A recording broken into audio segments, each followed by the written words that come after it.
प्रदेश सरकार ने गन्ना के मूल्य में वृद्धि की थी और किन परिस्थितियों में उत्तर प्रदेश अपनी 119 चीनी मिलों का संचालन कर रहा है, वह भी तब कोरोना कालखंड में हम सब जानते हैं जब देश के अधिकतर राज्यों में आधी से अधिक चीनी मिलें बंद हो चुकी थी। तब प्रदेश सभी 119 चीनी मिलों का संचालन कर रहा था।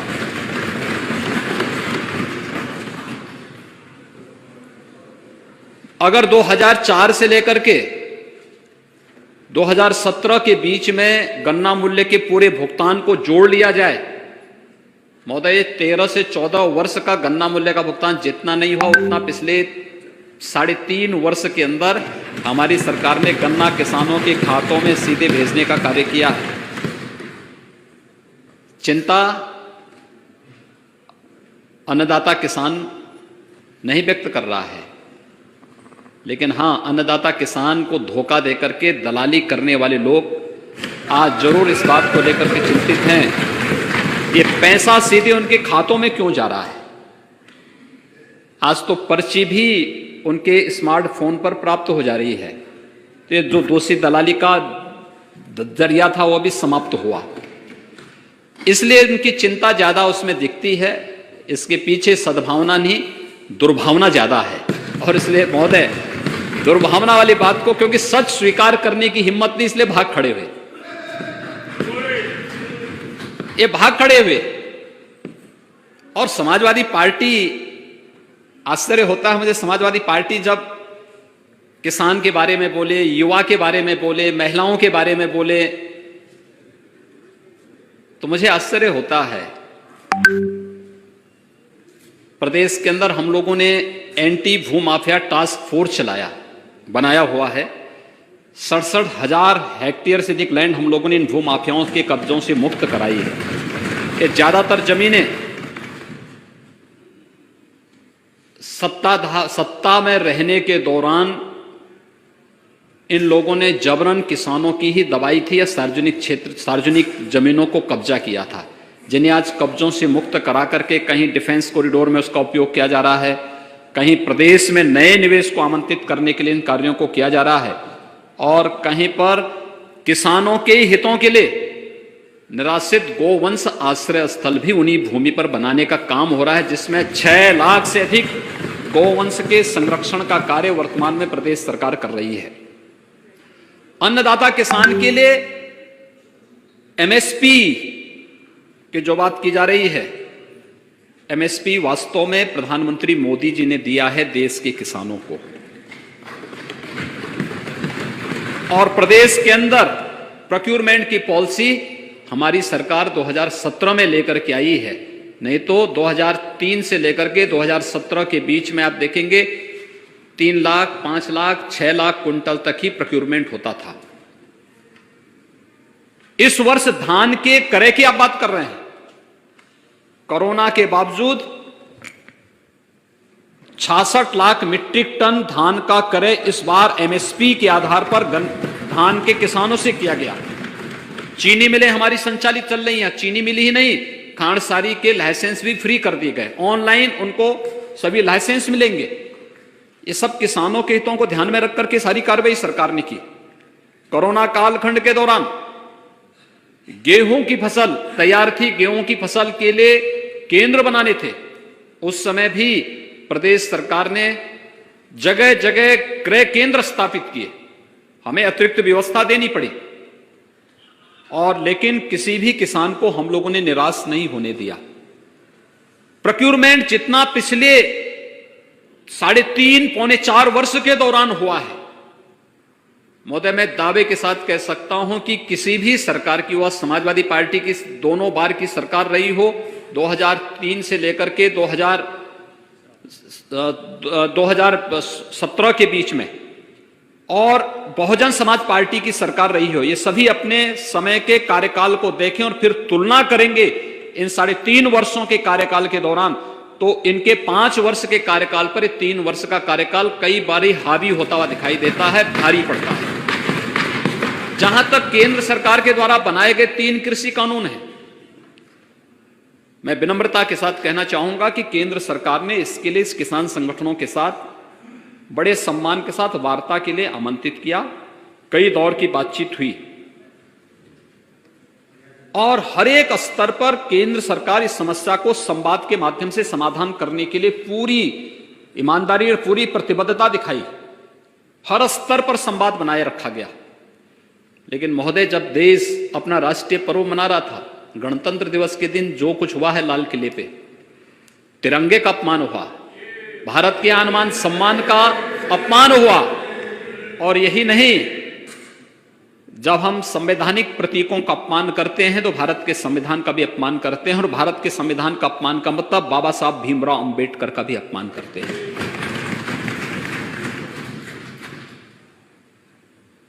कौन वे लोग हैं जो इस आंदोलन की आड़ में आकर के भारत की छवि को देश के अंदर भी और दुनिया के अंदर भी खराब करने का प्रयास कर रहे हैं? क्या यह साजिश नहीं? जब भारत दुनिया के अंदर अपनी एक धमक के साथ आगे बढ़ रहा है, दुनिया के अंदर भारत एकमात्र देश है जिसने दो कोरोना के वैक्सीन बनाए हैं, लॉन्च किए हैं। न केवल अपने देशवासियों को दे रहा है, बल्कि दुनिया के अपने मित्र देशों को भी पहुंचाने का कार्य कर रहा है। वह दिन आप भूले नहीं होंगे जब भारत की वैक्सीन ब्राजील को जाती है तो ब्राजील के राष्ट्रपति जी ने संजीवनी बूटी से उसकी तुलना की कि जैसे हनुमान जी संजीवनी बूटी लेकर के आए थे लक्ष्मण जी का प्राण बचाने के लिए, ऐसे ही ये कोरोना वैक्सीन जो भारत ने विकसित की है, ये हमारे देशवासियों के लिए संजीवनी बूटी का कार्य करेगी। जब ये देश और यानी दुनिया के अंदर अपनी इस धमक को बना रहा है, जब दुनिया के अंदर भारत की एक नई पहचान बन रही है, और जब दुनिया का सबसे ज्यादा निवेश भारत के अंदर आ रहा है और सबसे अच्छे निवेश के गंतव्य के रूप में भारत एक नई धमक के साथ दुनिया के अंदर जा रहा है, दुनिया में अपनी एक नई पहचान बना रहा है, तब भारत की छवि को धूमिल करने के लिए कुत्सित प्रयास किस रूप में हो रहे हैं, ये किसी से छुपा हुआ नहीं है।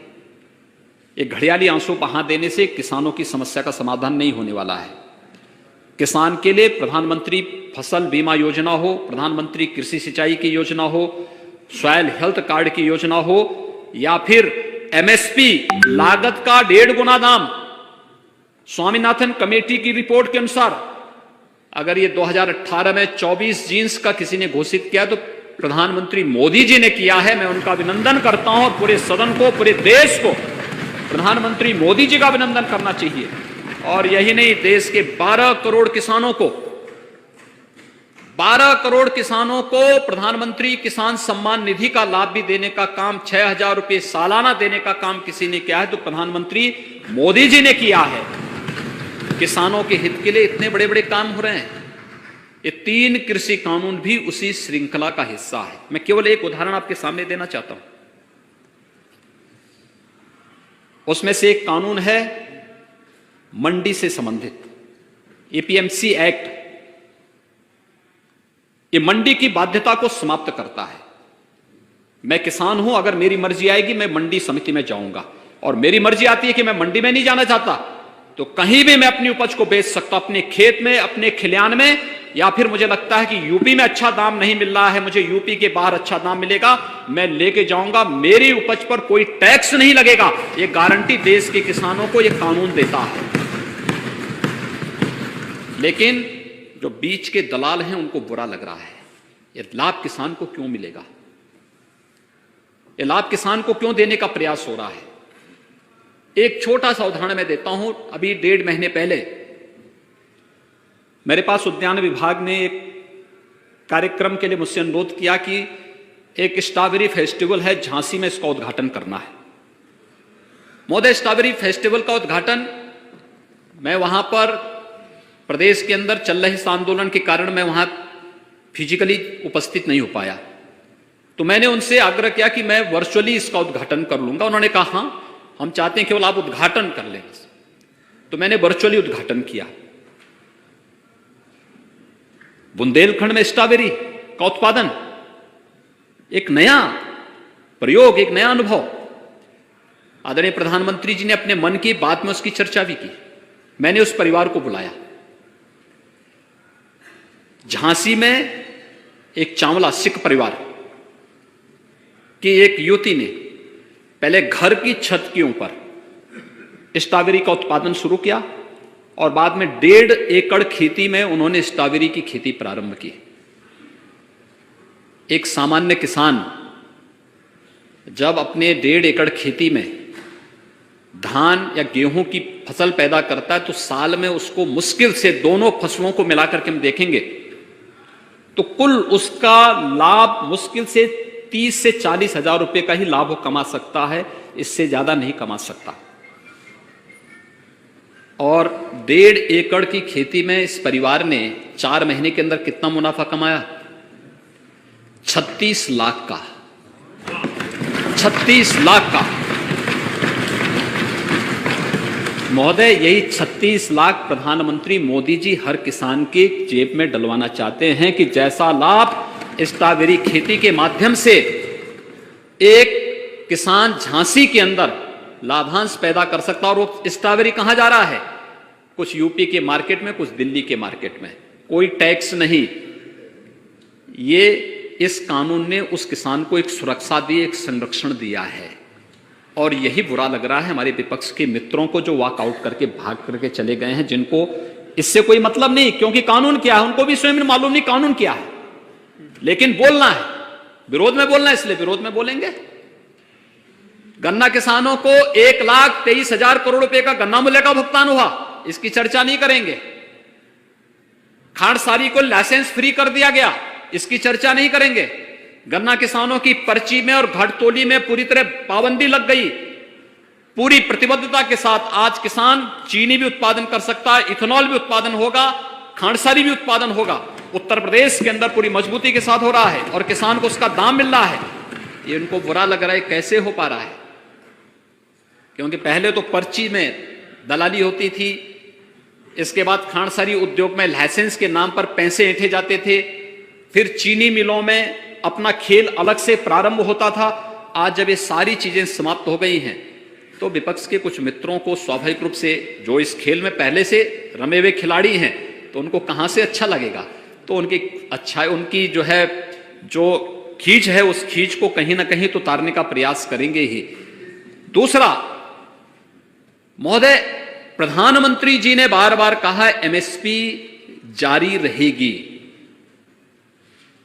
एमएसपी पे हम आज भी धान का क्रय कर रहे हैं। 28 फरवरी तक धान का क्रय हर उस केंद्र पे जो धान क्रय के लिए केंद्र खोले गए हैं उस सब पे धान क्रय लगातार चल रहा है, कहीं कोई समस्या नहीं। बृहद पैमाने पर धान का क्रय प्रदेश के अंदर हो रहा है। उत्तर प्रदेश में मैं कहता हूं जितना हम 1 साल में क्रय कर रहे हैं, बहुजन समाजवादी पार्टी और समाजवादी पार्टी के 5-5 सालों का रिकॉर्ड आप देख लीजिए, जितना इन्होंने 5 साल में नहीं खरीदा, हमने 1 साल में उतना धान किसानों से सीधे खरीदा है और एमएसपी उनके खाते में भेजा है, सीधे उनके खाते में एमएसपी भेजा है।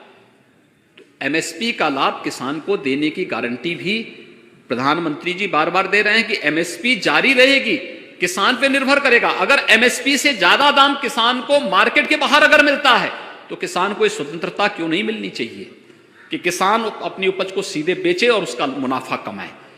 तीसरा, कॉन्ट्रैक्ट फार्मिंग की जो बात है, ये कॉन्ट्रैक्ट फार्मिंग ये म्यूचुअल अंडरस्टैंडिंग होती है और उसमें किसान के पक्ष में वह म्यूचुअल अंडरस्टैंडिंग होना है, किसी ऐसे व्यक्ति के पक्ष में नहीं। और इसके लिए तो अब एफपीओज बनाने की दिशा में भी प्रयास प्रारंभ हुए हैं। देश के अंदर 1000 नए एफपीओज गठन, 10,000 नए एफपीओज गठन के लिए भारत सरकार सहयोग कर रही है। प्रदेश के अंदर हमने इस प्रक्रिया को आगे बढ़ाना प्रारंभ किया है। हर विकास खंड में एक किसान उत्पादक संगठन बना करके किसान को अधिक से अधिक मुनाफा देने की कार्रवाई प्रारंभ हो रही है। एफपीओज का मतलब या कॉन्ट्रैक्ट फार्मिंग का मतलब यह है कि सभी लोग एक साथ, अब आप देखेंगे पश्चिम में बड़ी जोत के किसान हैं, लेकिन अगर आप पूरब में जाएंगे तो पूरब में छोटी जोत के किसान हैं। सभी लोग छोटी छोटी खेती का काम करते हैं। अगर इसी में कुछ किसान खेती के साथ जुड़े हैं, कुछ फूड प्रोसेसिंग के साथ जुड़ जाएं, कुछ लोग किसी अन्य उसके साथ इथेनॉल के साथ जुड़ जाएं, कुछ लोग बायोफ्यूल के साथ जुड़ जाएं, और उसी एक खेती को व्यवस्थित रूप से संचालित करके आगे बढ़ा दिया जाए, मैकेनाइज खेती उसमें प्रारंभ कर दी जाए। मुनाफा तो हर एक किसान की जितना रुपया होगा उसके अनुसार, जहां वह 10,000 रुपये कमा रहा है एक अपने खेत के छोटे से टुकड़े में साल में, अगर उसी में उसको 1 लाख रुपए या 5 लाख रुपए सालाना मिल जाए तो किसान के चेहरे पर खुशहाली लाने का प्रयास है और किसान की आमदनी को कई गुना बढ़ाने की प्रक्रिया के हिस्से हैं, जिससे उसके चेहरे पर खुशहाली आए। और अन्नदाता किसानों के हित के लिए बनाए गए कानून को देश के सभी प्रगतिशील किसानों ने उसका सम्मान किया है, स्वागत किया है। लेकिन उसकी आड़ में देश में अराजकता पैदा करने का प्रयास कुत्सित निहित तत्वों के द्वारा करने का जो प्रयास हो रहा है, ये मुझे लगता है कि स्वीकार्य नहीं होना चाहिए और कोई भी स्वाभिमानी समाज इसको स्वीकार नहीं कर सकता है। हमें तथ्यों पर बात करनी चाहिए, तर्कपूर्ण तरीके से अपनी बात को रखनी चाहिए, गुमराह करके नहीं, अराजकता पैदा करके नहीं, तोड़फोड़ करके नहीं, भारत के संवैधानिक प्रतीकों का अपमान करके नहीं, और कॉमन मैन के आवागमन को, सामान्य जन के आवागमन को बाधित करके ये सब कार्य नहीं हो सकते हैं। हमें समस्या का समाधान, अगर कहीं कोई कंफ्यूजन है, समाधान संवाद से होगा। लोकतंत्र संवाद की सबसे बड़ी ताकत है।